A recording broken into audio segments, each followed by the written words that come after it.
Info-Cité, une émission politique sur Plus FM. Parce que parler politique, c'est aussi et surtout parler de la vie de la cité. Tous les mardis, jeudis et samedis à 11h15 en direct sur Plus FM, en partenariat avec Run City 97.4. Info-Cité pour parler politique autrement. Info-Cité avec Jean-Pascal Jean. Bonjour à tous, Info-Cité, on va recevoir un nouvel invité aujourd'hui, comme chaque samedi matin, c'est Gilbert Annette, le maire de Saint-Denis. Bonjour Gilbert Annette. Oui, bonjour. Alors on vous a invité ce matin, puisque l'actualité ce sont effectivement les municipales, les élections municipales qui doivent se dérouler pour le premier tour, en tout cas les dimanches 23 mars, et pour le second tour, le dimanche 30 mars 2014. Comme on le fait traditionnellement avec nos invités dans cette émission, le premier quart d'heure est consacré généralement à l'actualité. L'actualité en ce qui concerne le chef-lieu, ce sont les visites ministérielles. Victorin Lurel, le ministre des Outre-mer, Michel Sapin, le ministre du Travail, Marisol Touraine, la ministre de la Santé, Marie-Arlette Carlotti, la ministre chargée des personnes handicapées et de la lutte contre l'exclusion, François Lamy également, le ministre de la Ville. Ça aide pour les élections, une visite ministérielle ? Écoutez, je constate d'abord que des ministres viennent à la Réunion, rencontrer les acteurs de la Réunion, s'informer, palper la réalité. Je crois que c'est une démarche intéressante, importante, indispensable. C'est un peu ce que nous faisons, nous, quand nous faisons du terrain. Ne pas se contenter des dossiers, ne pas se fier aux rapports, mais aller à la rencontre des gens. Je crois que c'est une bonne démarche, une démarche nécessaire, et je pense que les ministres doivent le faire le plus souvent possible.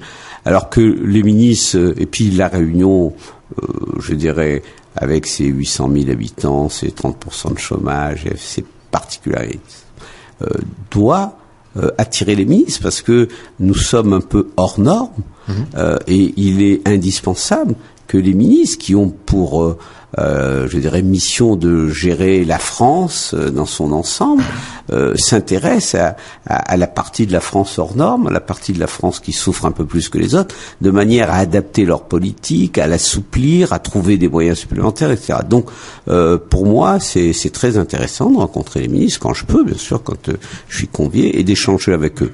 Alors qu'il y ait là, depuis 6 mois, 1 an, des visites qui se reproduisent, mais c'est jamais les mêmes ministres, puisque ce sont toujours des secteurs différents. Ouais. Moi, j'ai rencontré, par exemple, le ministre de la Ville. Pour un maire, c'est très intéressant, puisque je suis candidat à la rénovation urbaine. Je suis allé à Paris à 3 reprises rencontrer son cabinet, de manière à préparer ma future candidature pour un autre projet de rénovation urbaine après les camélias. Donc que ce ministre, par exemple François Lamy, vienne là et visite les camélias où nous sommes en chantier, s'intéresse à nous, et de façon à ce que je puisse physiquement lui montrer les choses, le convaincre, et qui puisse, je dirais, du fait qu'il aura touché du doigt, arbitrer un peu plus favorablement dans le dossier. Pour moi, c'est important, ça fait partie du jeu, en tous les cas. Oui, je pense que ça aide que des ministres là. Alors ça aide aussi parce que globalement, on le sait, on va pas le répéter, le gouvernement subit une certaine impopularité qui est liée aux conséquences de sa politique. Les Réunionnais en particulier souffrent bien sûr des efforts budgétaires qui se traduisent par des restrictions. Donc la population en général est mécontente.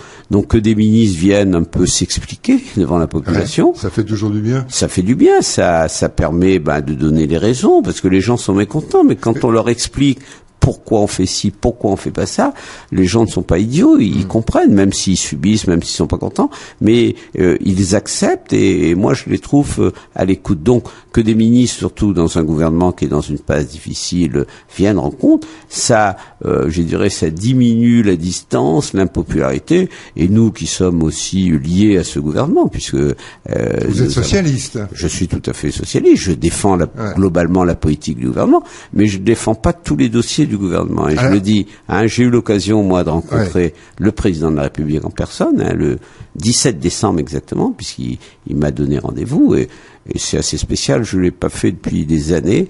Je suis allé à Paris le 17 décembre, je l'ai rencontré à 17h, et j'ai repris l'avion dans la foulée, c'est-à-dire que je n'ai pas dormi une nuit à Paris, parce que ça me paraissait important de le rencontrer. Et je suis allé pour lui dire la gravité de la situation, lui dire aussi que je n'étais pas d'accord avec la gestion du traitement social du chômage. Vous avez même eu, si je me rappelle bien, et là c'est de mémoire, vous me corrigerez si je me trompe, vous avez même eu, on va dire, des mots forts. Si je me rappelle, c'est à ce moment-là peut-être que vous avez dit, je me demande encore si je suis français. Oui, je l'ai dit dans une interview, mais je vais répéter ça en face à face avec François Hollande, puisque j'ai rencontré.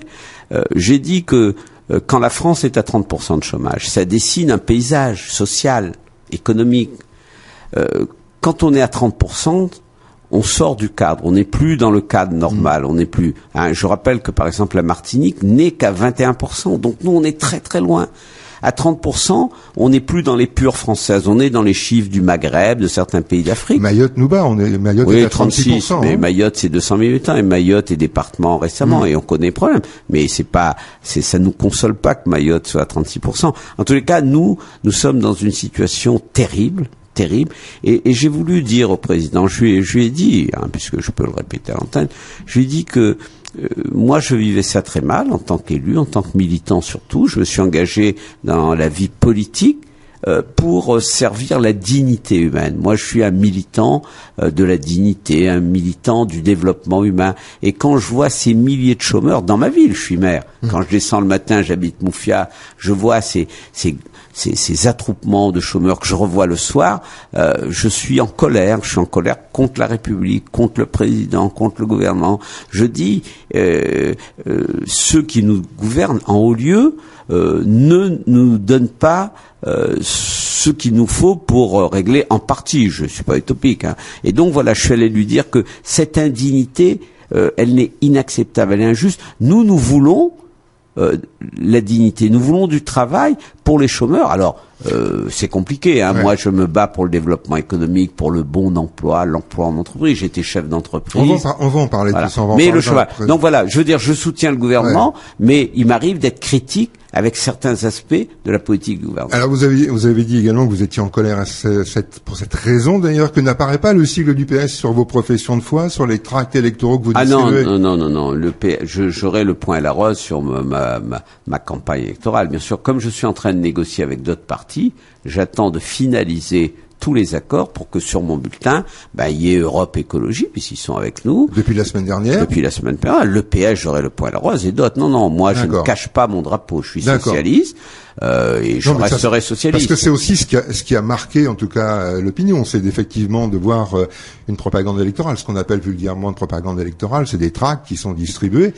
Et il est évident que quand on voit la photo de Gilbert Annette et qu'on ne voit pas le sigle du PS, la rose, on se pose des questions. Oui, parce qu'on n'a pas finalisé la campagne, mais là, mes accords sont terminés, ma liste est bouclée. Oui. J'ai un certain nombre d'organisations qui m'ont rejoint. Un parti modeste, mais c'est un parti, le MRA d'Alain Armand est membre de notre rassemblement, de notre union. Eh bien, son sigle sera là. Le PSR d'Éric Delorme sera là, les Verts. Bon, après, j'ai des personnalités de la société civile, donc j'ai aussi une dame. Pas d'autres partis officiellement reconnus. Pour l'instant, voilà les partis avec qui nous avons trouvé un accord. J'ai aussi, dans ce que j'appelle la société civile, les centristes, j'ai une dame qui appartient au centre. Elle appartient au mouvement de Corinne Lepage. C'est Cap 21. Voilà, Madame Jeanne Loyer, puisqu'elle a donné son accord, et donc elle aura son sigle, puisque c'est un petit parti. Donc, mais on va pas cacher notre drapeau. Nous sommes des militants. On est très fiers de ce qu'on fait, de ce qu'on représente, et on va afficher, bien sûr. Et moi, j'ai été premier secrétaire de la Fédération des partis socialistes, donc c'est pas aujourd'hui que je me cacherai d'être socialiste. Alors, vous avez, Gilbert Annette, lancé votre campagne le samedi 19 octobre. Premier meeting, d'ailleurs, à la salle Candin, avec 1000 militants socialistes. Le dernier meeting en date, c'était la semaine dernière. C'était le 1er février, 4000 personnes environ au petit stade de l'Est, stade Jean-Yves Oula. C'est quoi? C'est une indéniable montée en puissance? Écoutez, c'est deux choses. Moi, j'ai lancé un peu ma candidature parmi les socialistes en octobre, puisque ça a précédé le choix des candidats. Donc là, on était dans la famille socialiste et j'étais avec mes militants. En gros, les sections du Parti socialiste à Saint-Denis comptent 1200 adhérents. Donc j'étais en famille. Et c'était la salle Candin. Là, nous avons organisé le lancement de la campagne avec nos partenaires, avec la liste et avec déjà un travail qui s'est fait entre-temps, qui est l'élaboration quasiment du projet, qui est pas totalement terminé, quoi. Donc là, il s'agissait de passer à l'étape supplémentaire. Et c'est vrai, hein, nous étions 4000, 4500, que c'est la première fois en tant qu'animateur politique que nous organisons un meeting de cette taille et de cette façon. On l'avait jamais fait. Ben, je suis très heureux, très satisfait que l'équipe qui m'entoure, hein, c'est un travail collectif, beaucoup de militants, beaucoup de travail autour de ça, de mobilisation notamment, hein, puisque ces 4000 personnes ont été contactées, invitées, démarchées par nos militants. Donc c'est le signe, bien sûr, d'un engagement d'une étape. Ça veut dire que notre dispositif est sur le terrain. Il fonctionne. Reconnaissance d'un travail, d'une équipe municipale aussi, parce que si le travail n'est pas là, la population n'est pas là pour venir entendre le bilan, mais aussi les projets de la prochaine équipe. Oui, alors c'est vrai que toute la partie antérieure, c'était le bilan, avec aussi ce qu'on a fait, puisqu'on a diffusé 70 000 exemplaires d'un document qui s'appelle Bilan comparé, hein, puisque mon adversaire principal est l'ancien député maire de Senlis, donc il a un bilan. Ouais. Donc nous avons fait un exercice comparatif pour éclairer les Dionysiens.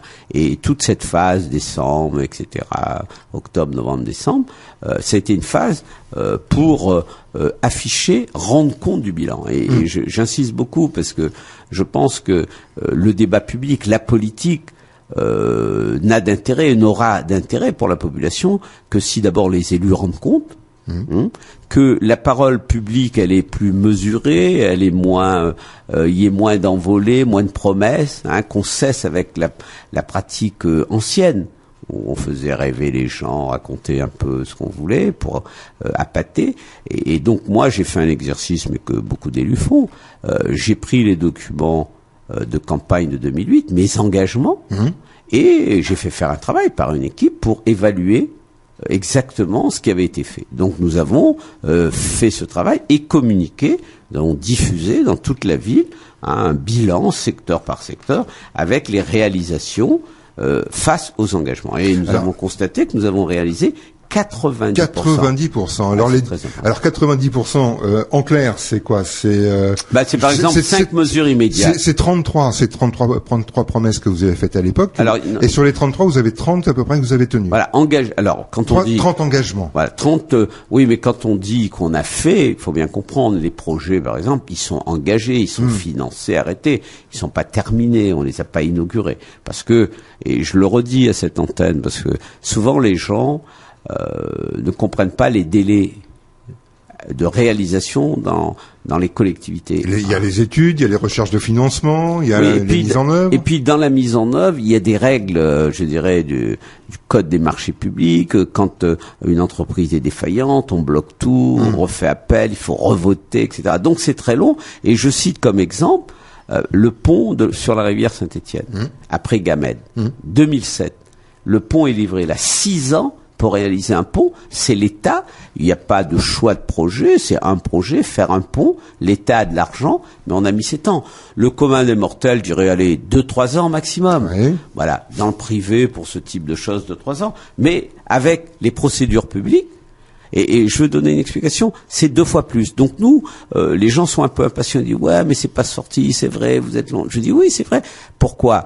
Parce que on peut pas utiliser l'argent des autres, l'argent public, de la même façon qu'on utilise son argent. Quand on est privé, quand on est une entreprise, on utilise son argent, on prend des risques, on peut perdre. Mais l'État préserve l'argent public, exige par exemple l'égalité de la compétition pour choisir des entreprises. Le code est très très rigoureux. Voilà. Donc la procédure publique, c'est aussi une garantie d'impartialité, une garantie de justice. Donc, il y a des procédures, mais qui relèvent de la gestion publique, il faut respecter. Nous, ça nous gêne, et moi qui suis issu du secteur privé, je suis un peu gêné par mon administration, qui me rappelle à l'ordre, mais non, monsieur le maire, il faut ça, vous comprenez. Donc, je me plie à cela. Donc, on a mis du temps, mais on a réalisé 90% de nos engagements. Alors, ça veut dire quoi? On avait dit 5 mesures immédiates. 5 mesures. Par exemple, les élus doivent recevoir dans les mairies annexes tous les samedis matins. Ouais. Eh bien, on l'a fait. Donc, on recrée du lien avec la population. Voilà. Oui, mais c'était une demande. Ces mesures, on les a pas découvertes. On avait fait une enquête auprès des gens et ils disaient, nous, à Senlis, on voit pas les élus. Et moi, dans mon équipe, j'ai signé une charte avec mes élus. J'ai dit, tous les élus de secteur, tous les samedis matins, audience. Alors, on va y revenir sur ces 5 mesures. On va marquer une première pause, Gilbert Ranelt, et puis on revient avec vous, justement, pour la suite d'Infocité. À tout de suite. Infocité, une émission politique sur Plus FM. Parce que parler politique, c'est aussi et surtout parler de la vie de la cité. Tous les mardis, jeudis et samedis à 11h15 en direct sur Plus FM, en partenariat avec Run City 97.4. Infocité, pour parler politique autrement. Infocité avec Jean-Pascal Jean. Infocité jusqu'à midi, donc, et l'invité ce matin, eh bien, c'est Gilbert Ranelt, le maire de Saint-Denis. On parle élection municipale, bien sûr, Gilbert Ranelt, depuis un quart d'heure. On va continuer encore pendant une demi-heure ensemble. Alors, vous parliez effectivement de 5 mesures que vous... Immédiates. C'était des mesures immédiates que nous avions communiquées, dans la presse. Réduction de 20% des élus, des indemnités. Les indemnités. Premier conseil, je fais voter ça. Donc, tous les élus, moi y compris, on baisse nos indemnités de 20%. Pour donner l'exemple, en quelque sorte. On est dans une situation difficile. On dit, les élus, montrez l'exemple. On fait ça. Permanence des élus le samedi matin. Ça va tout de suite. Les associations, l'ouverture et gratuité des équipements sportifs et culturels le dimanche, ouvrir la piscine du Chaudron, ouvrir la médiathèque, les bibliothèques, voilà, le dimanche, pour que, et ça c'est notre objet. Pourquoi on fait ça? Pour que les parents accompagnent les enfants. Notamment la bibliothèque. C'est très important. La lecture publique, la lecture, c'est très important. Et puis surtout, on avait mis dans cette mesure immédiate une prime équivalente au 13e mois pour le personnel communal non titulaire. Alors, d'abord, nous sommes la seule commune à l'avoir fait, donc c'est quand même pas rien. Si c'était facile, les autres l'auraient fait. C'est 3,8 millions sur le budget municipal. C'est 8% de pouvoir d'achat. 8% de pouvoir d'achat en plus pour ce personnel qui est peu payé. Le personnel non titulaire, c'est du personnel qui tourne autour de 1200, 1500 euros. Donc, nous avons fait un effort pendant 4 ans, on a augmenté, et aujourd'hui, le 13e mois est réalisé. Et certains nous disaient, mon adversaire à l'époque, disait, c'est illégal, c'est pas possible, comment... ça a été fait aujourd'hui, au mois de décembre, l'ensemble des agents non titulaires, près de 2000 agents, ont perçu un 13e mois. C'est un effort colossal, mais moi, je suis fier de ça. Mais je vais plus loin parce que nous avons décidé d'aller plus loin. Pourquoi? Parce que moi, dans ma vie politique, je suis un militant de l'égalité. C'est un des axes qui m'a motivé dans la vie politique, me battre pour l'égalité, réduire les inégalités. Eh bien, je vise l'égalité de pouvoir d'achat entre les agents communaux de Seny et les agents de Paris, Marseille, Bordeaux, de pouvoir d'achat, avec les titulaires de là-bas.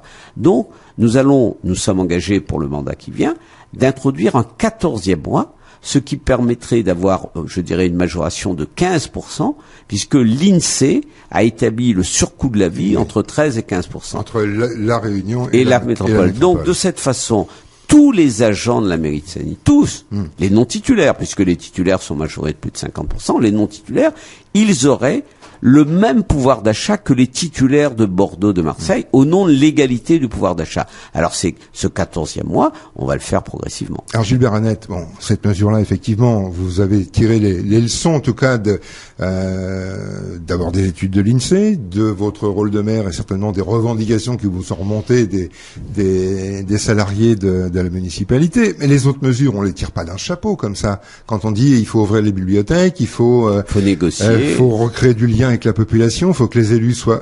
Comment ça se passe? On est sur le terrain, on écoute les doléances, on remonte les informations. Absolument. Vous savez, on a arrêté ces mesures après avoir fait une forme, nos militants sur le terrain. Nous avons interrogé près de 4000 Dionysiens, un questionnaire, travail militant, et ensuite nous avons travaillé pour extraire des lignes de force de ces retours de 4000.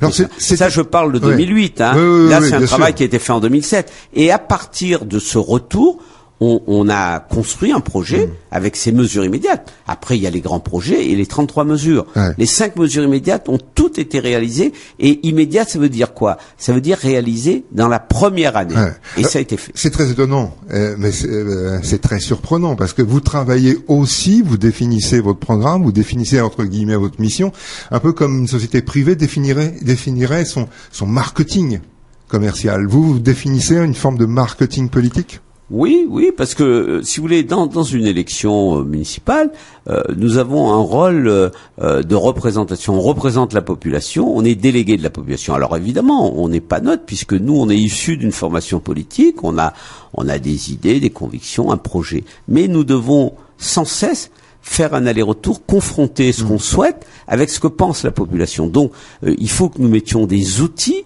capables d'évaluer ce que pense la population, de voir ce qui correspond aussi, je dirais, à la mission, à leurs besoins, mais à la mission municipale. Ouais. Souvent, la population émet des vœux qui relèvent de la compétence de l'État, du département, de la région. Et là, nous faisons un peu, à une petite échelle, un peu de travail d'éducation populaire, de pédagogie. On dirait, ah ben non, ça on peut pas, ça c'est nous, etc. Et petit à petit, on tente. Pourquoi? Eh bien, parce que le but de l'élection, c'est que les gens trouvent dans votre projet ce qu'ils attendent et votent pour vous. On est là pour répondre, parce que la première chose, c'est d'être élu, pour, en étant élu, réaliser non seulement l'attente de la population, mais parallèlement notre propre projet. Par exemple, nous avions voulu faire de l'éducation, de l'école, la colonne vertébrale de notre projet. Pour nous, il faut le développement humain, il faut la réussite éducative. Elle est préalable même au développement durable. On parle de développement durable. Nous, on pense que il peut pas y avoir de développement durable si, globalement, les gens sont ignorants. Tout à fait. Si on ne sait pas réfléchir, voilà. Lire et écrire. Et puis, voilà. Non, mais plus aussi, si on n'est pas capable de se projeter, si on n'est pas capable d'évaluer les choses. Donc, nous disons que, et en plus, à La Réunion, le fait d'être intégré dans ce vaste espace européen, on dit, il y a nécessité de faire un bond en hauteur sur le plan instruction, culture, etc., pour mieux appréhender les défis, mieux comprendre. Donc, nous, on a mis le cap, ça c'est notre projet un peu politique, je dirais, projet éducatif global. Quoi? Et on a analysé ce qui nous paraissait des carences, des faiblesses de l'éducation. Première carence, les langues étrangères. Nous sommes dans une île, on a besoin d'avoir des relations, de bouger, et la France, vous le savez comme moi, est plutôt mal placée dans l'apprentissage des langues. Donc nous avons décrété qu'il fallait mettre enseigner, initier, on va pas être prétendant, initier l'anglais dès la maternelle, parce que par expérience, on sait que ceux qui apprennent les langues étrangères tôt finissent par parler cette langue, l'apprennent bien. Donc nous, au lieu d'aller attendre la 6e, on a mis l'anglais et on l'a généralisé. Dès l'école primaire. Maternelle, grande section. Et moi, je suis un maire heureux, ne serait-ce que ça me suffirait. Si à la fin de mon mandat, tous les gamins parlaient anglais, je serais un maire heureux. Et là, je suis un maire très heureux parce qu'il y a plus que ça. Alors, tous les élèves de grande section, de CP, de CE1, depuis que je suis là, la première promotion qui a fait anglais en maternelle va arriver en 6e. Et nous allons prolonger à l'Institut municipal des langues. On va mettre l'anglais parlé jusqu'en terminale avec un objectif. À 18 ans, au moment du bac, ces gamins, 50%, devront parler couramment anglais et réussir l'examen qui s'appelle le TOEFL, qui est l'examen d'entrée dans les universités anglophones. Pourquoi on fait ça? On veut donner aux gamins de La Réunion, aux jeunes réunionnais, un atout. Un atout important. D'abord, on veut lui permettre de s'ouvrir sur le monde. L'anglais est une langue de communication internationale, etc. Et puis, on veut que quand il va en métropole, etc., vous savez comment c'est, j'ai fait le voyage. Vous êtes un peu l'oiseau bizarre, l'oiseau des tropiques, ça. Mais quand on dit qu'il parle anglais et que vous levez la main, le regard change. C'est un atout. Donc voilà. Et nous, on pense que les Réunionnais ont besoin de ça pour s'ouvrir sur le monde, pour comprendre, pour voyager, et parce qu'on est appelé. Voilà. Alors, je parle de l'anglais, mais l'école de la réussite, c'est beaucoup de choses. C'est la pratique des arts. Il y a eu d'autres matières, voilà, qui sont venues intégrer ce programme. Nous considérons, par exemple, que la pratique artistique, elle est très faible dans notre éducation. Elle est souvent inexistante. Donc, on a multiplié avec les bons plans vacances, par exemple, il y a 40 ateliers pendant les vacances. On a fait savoir nager. Tous les gamins qui quittent le CM2 aujourd'hui savent nager. Ouais. Quand on est arrivé, 60% allaient au collège savaient pas nager. Savoir manger. Alors on va dire un mot parce que quand même, vous savez bien, je viens de rencontrer la ministre de la Santé, et je sais que dans son programme, il y a la prévention. Bon, on n'en a pas parlé, mais pour nous, c'est essentiel la prévention. Et vous le savez comme moi, le système de santé occidental est très mauvais parce que il attend que les gens soient malades pour les soigner, ça coûte cher. Nous savons, en regardant ailleurs. Moi, je m'intéresse par exemple à la médecine ayurvédique. La médecine indienne, chinoise. Et là-bas, c'est une autre démarche. Hein. On s'occupe de sa santé dès le départ. On s'observe, on fait ce qu'il faut, etc. Voilà, c'est la prévention. Et donc nous avons mis un grand programme à l'école, à la cantine, savoir manger, pour introduire les fruits frais, diminuer le sel. Je dis une chose aussi simple. Les Réunionnais, nos enfants mangent 14 grammes de sel par jour, par enfant. Il en faudrait 7. Comment diminuer de moitié? Petit à petit, en inventant, voilà. Parce que on va vivre très longtemps. Hein, vous savez qu'aujourd'hui, un enfant sur 2 qui naît dans notre pays sera centenaire. C'est énorme. C'est une révolution. On ne sait pas ce que c'est. Eh bien, vaut mieux être centenaire en bonne santé, hein, que d'être déjà mal à 70 ans, 100 ans et vivre mal. Donc voilà, l'enjeu de la santé pour le bonheur des gens, parce que c'est de ça qu'il s'agit. Nous militons pas comme ça pour faire des grands trucs. Nous militons pour que les gens soient heureux, soient bien, soient épanouis. Eh bien, voilà. Eux, ils savent pas la santé. Moins de sucre, moins de sel, moins d'huile dans la cuisine. Donc voilà. Et on forme nos cantinières, on propose, on recrute des gens, on fait venir des grands maîtres. Voilà. La bonne éducation alimentaire.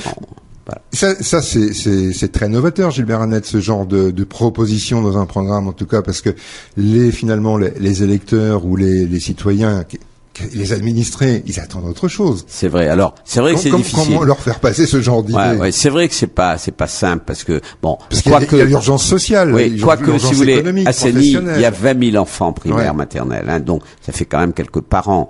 Ils ont touché les progrès. Hein. On a refait les écoles, les cantines, quand on fait des activités. Moi, j'ai introduit le yoga à l'école.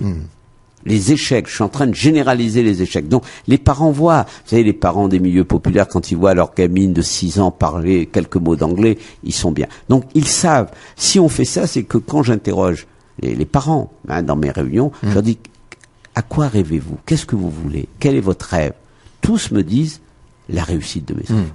Et moi, je lui dis, à ce moment-là, j'ai la recette. Je vais faire réussir votre enfant. C'est l'éducation. Voilà. En tous les cas, je pense que, et je le dis, hein, avant de réparer les routes, je répare vos enfants. Parce que quand votre enfant est bien, eh bien, même à Paris, à New York, quand il est là-bas, vous dormez tranquille. Parce que vous savez qu'il sera apte à faire face à la situation, qu'il fera son chemin.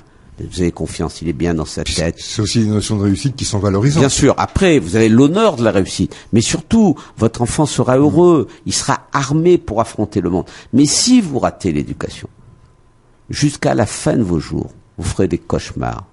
Vous ne dormirez pas. Parce que même quand votre garçon, votre fille, a 50 ans, je dis ça en créole, hein, il fout dans le fond et c'est vous qui dormez pas. Donc, c'est un enjeu de société très important. Et nous sommes là pour accompagner la population. Alors, c'est pas tout, bien sûr, mais nous, c'est l'axe principal parce que on pense aussi que si on réussit pendant 20 ans l'éducation, ceux qui auront été transformés enfanteront de nouveaux enfants, une nouvelle société. Et transmettront ce qu'ils ont fait. Voilà. Donc, nous pensons que dans l'histoire de la Réunion, là, on a une fenêtre, 20-30 ans, il faut mettre le paquet. C'est stratégique.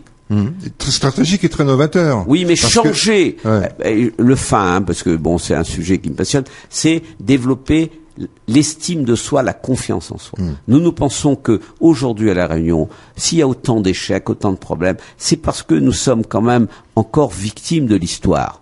Vous comprenez? Nous portons les séquelles de l'histoire. Moi, je ne pleure pas sur les séquelles de l'histoire. Je les prends en compte et je dis comment réparer ça, comment. Et c'est l'éducation, c'est l'épanouissement, c'est le sport, c'est les langues. Moi, je suis allé signer une convention en Chine.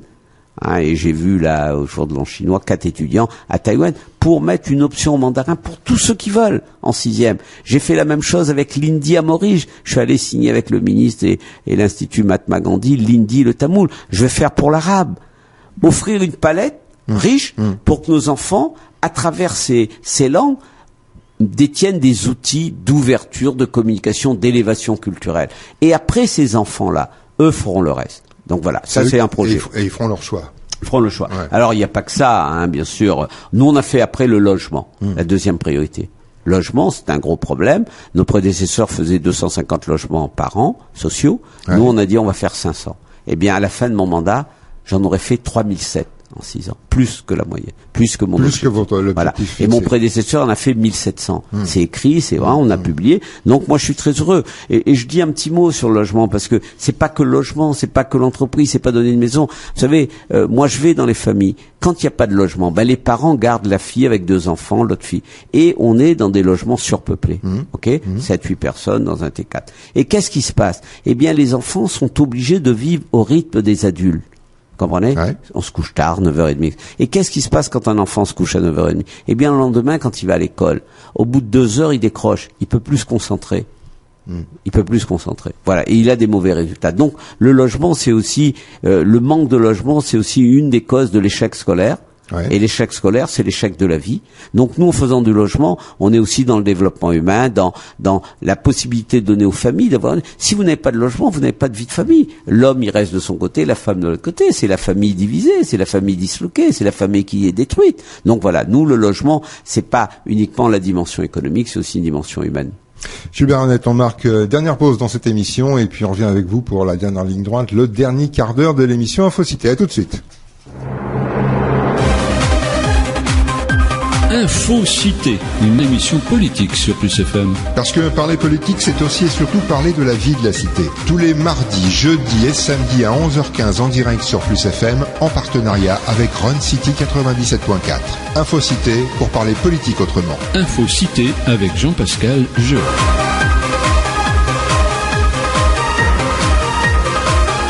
Voilà, donc Infocité jusqu'à midi, ce matin en compagnie de Gilbert Annette, le maire de Saint-Denis. Nous sommes en plein dans la campagne des élections municipales. D'ailleurs, je rappelle les dates, ça peut être toujours intéressant de le savoir, que le premier tour des élections municipales se passera le dimanche 23 mars et le second tour le dimanche 30 mars 2014. Gilbert Annette, on a parlé effectivement juste avant la pause un petit peu de ce qui avait été fait, un petit peu en termes de bilan d'un certain nombre d'éléments du programme de ce mandat, de ce dernier mandat.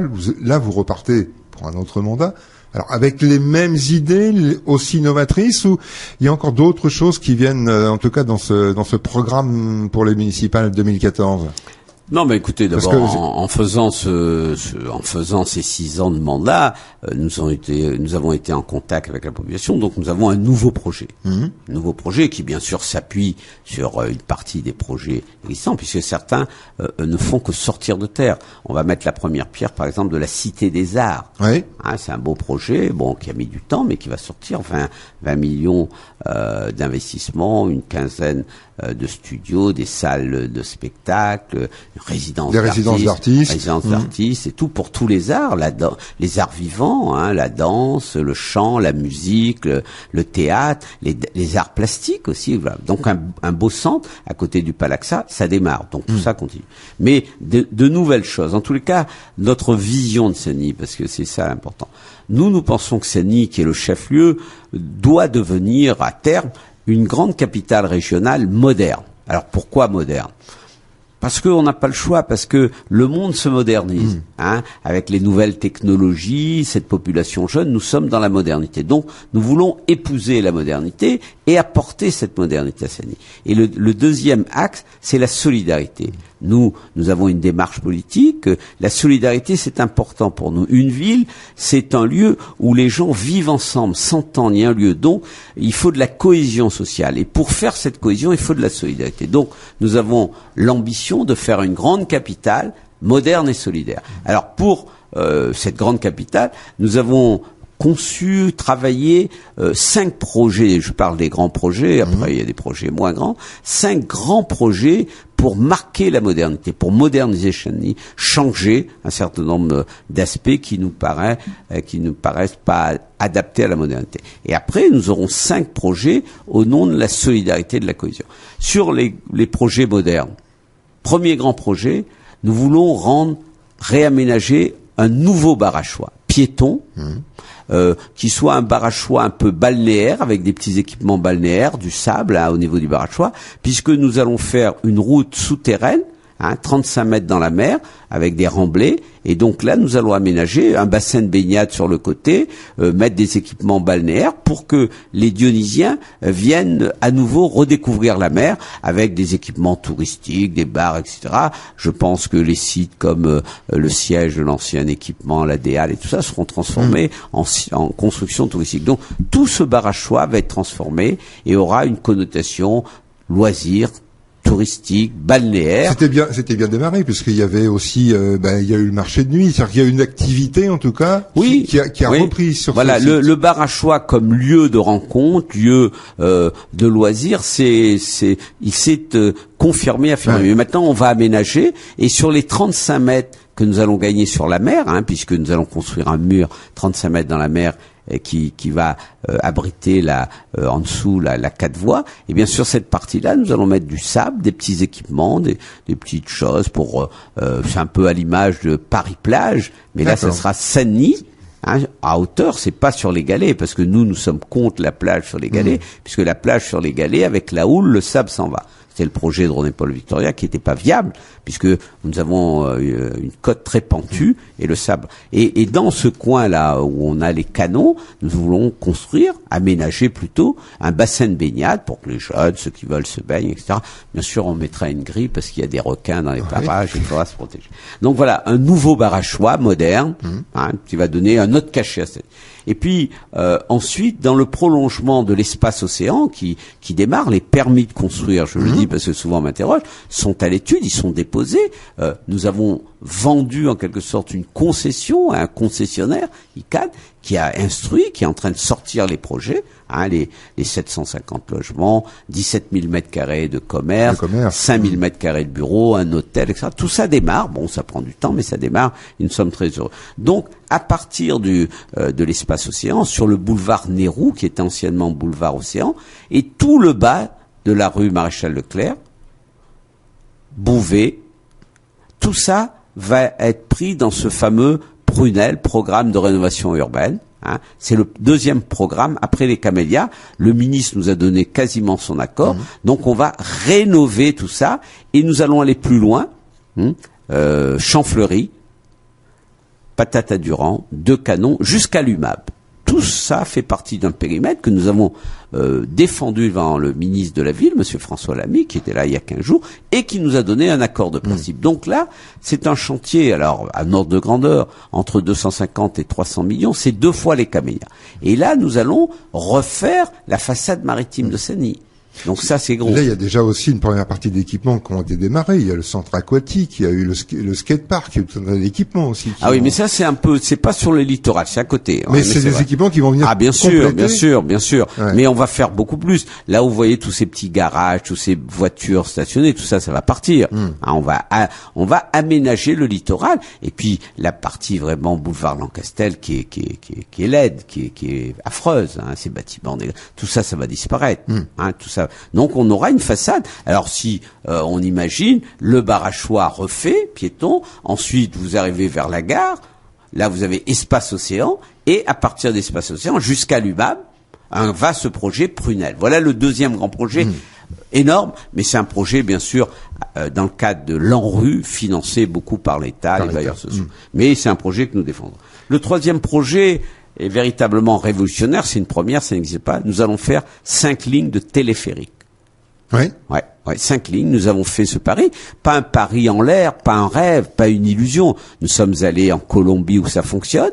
Nous avons étudié, nous avons fait ce qu'on appelle une étude de faisabilité, et c'est faisable. Alors, ce sont des téléphériques. D'abord, 5 lignes, c'est la montagne Saint-Denis, c'est Brûlé, Belle-Pierre, Saint-Denis, c'est Saint-François, Montgaillard, Saint-Denis, c'est Bois-de-Nef, Moufia, Saint-Denis, et c'est la Bretagne, Saint-Denis, et sur le bas, sur le littoral, une grande ligne, peut-être à côté du boulevard Sud, qui rejoint tout ça, avec des connexions, des correspondances, pour le prix du ticket de Citalis, du bus, connecté sur le bus. C'est un réseau intégré, on appelle ça Ritmo, réseau intégré de transport moderne, avec des TCSP en plus grand nombre. On est en train d'augmenter les lignes de transport en commun site propre, rapide, avec des grands bus articulés à haut niveau de service. Là, on en a mis quelques-uns sur la ligne. Il y en a 18, je crois. Oui, mais on va démultiplier parce qu'on va faire de nouvelles lignes, notamment entre le Chaudron, Moufia, etc. Voilà. Donc nous attaquons